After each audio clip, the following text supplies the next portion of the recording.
आज की कहानी एक व्यंग्यात्मक कहानी है। एक पंडित जी थे और एज यूजुअल उनकी एक झगड़ालू पत्नी थी। पंडित जी की पत्नी सब समय पंडित जी को ताने दिया करती थी और उनसे झगड़ा किया करती थी।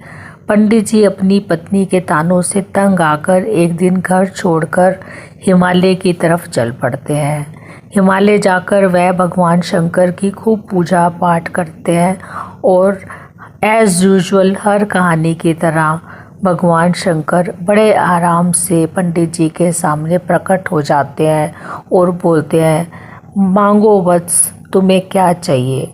पंडित जी भगवान शंकर के सामने अपना दुखड़ा रोते हैं। तभी भगवान शंकर उन्हें एक शंख देते हैं और बोलते हैं, तुम ये शंख ले जाओ, रोज़ नहा धोकर इसकी पूजा करना और इसका कमाल देखना। पंडित जी बहुत खुश होते हैं, शंख को झोले में डालते हैं और घर की तरफ चल पड़ते हैं। रास्ते में एक नदी आती है, वहाँ जाकर स्नान करते हैं, शंख की पूजा करते हैं और शंख को फूंकते हैं। जैसे ही शंख को फूंकते हैं, एक सोने की अशर्फी उसमें से निकलती है और टन की आवाज़ आती है। पंडित जी बहुत खुश होते हैं और फिर घर की तरफ चल पड़ते हैं। इस तरह से 4 दिन बीत जाते हैं और 4 अशर्फियाँ इकट्ठी हो जाती हैं। रास्ते में थक जाते हैं और उनके एक दोस्त का घर आता है। वो अपने दोस्त के घर जाते हैं। उनका दोस्त उनकी खूब खातिरदारी करता है और उनसे इस यात्रा का कारण पूछता है। पंडित जी उन्हें सारी कहानी साफ साफ बता देते हैं। जब रात को पंडित जी सो जाते हैं, उनका मित्र उनके झोले से वह शंख निकाल लेता है और एक दूसरा शंख उसमें रख देता है। पंडित जी सुबह अपना झोला उठाते हैं और घर की तरफ चल पड़ते हैं।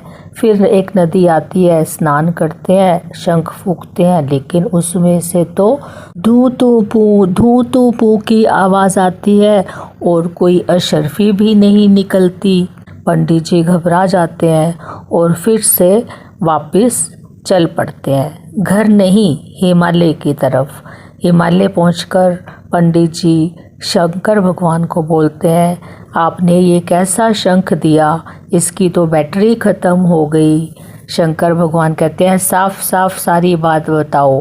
पंडित जी अपनी पूरी कहानी शंकर भगवान को बताते हैं। शंकर भगवान जी ने उसे एक और शंख दिया और कान में कुछ कहा और बोला, अब तुम ये शंख लेकर जाओ। पंडित जी वह शंख लेकर फिर से चल पड़े। रास्ते में फिर उनके दोस्त का घर आया और वह अपने दोस्त के घर रुक गए। फिर से दोस्त ने उनकी वापसी यात्रा का कारण पूछा तो पंडित जी ने अपने दोस्त को सारी बात बताई और शंख निकाल के फिर से फूंका। जैसे ही शंख फूंका, उसमें से आवाज़ आई, क्या चाहिए। पंडित जी ने कहा, सोने की अशर्फी। शंख ने कहा, मैं इतना नायाब शंख हूँ, तुम सिर्फ एक अशर्फी क्यों मांग रहे हो, 1000 अशर्फी मांगो। पंडित जी ने कहा, ठीक है, 1000 अशर्फी दे दो। तब शंख ने कहा, अरे बेवकूफ़, मैं एक नायाब शंख हूँ, तू मेरे से 1 लाख अशर्फी क्यों नहीं मांगता। पंडित जी ने कहा, देखो अभी तो मैं घर जा रहा हूँ, इतनी सारी अशर्फी उठा के तो जाना बहुत मुश्किल हो जाएगा, अभी रहने दो, जब मैं अपने घर पहुँच जाऊँगा तब तुम मुझे 1 लाख अशर्फी दे देना। यह कहकर पंडित जी ने वह शंख अपने झोले में डाला और सो गए। उनके मित्र ने जब ये सब देखा, वो फिर से रात को उठे। उन्होंने वह शंख निकाल के पहले वाला शंख पंडित जी के झोले में डाल दिया। सुबह हुई, पंडित जी अपने घर की तरफ चल पड़े और अपने घर पहुंचने पर उन्होंने अपनी पत्नी को बुलाया और उसके सामने फिर से शंख फूंका। जैसे ही शंख फूंका, टन की आवाज़ आई और उसमें से सोने की अशर्फी निकली। यह देखकर पंडित जी की पत्नी बहुत खुश हो गई और वो रोज़ इस तरह से शंख फूंकते और टन की आवाज़ आती और सोने की अशर्फी निकलती। वह दोनों बड़े खुशी खुशी एक साथ रहने लगे। अब पंडित जी की पत्नी उन्हें कोई ताना भी नहीं मारती थी।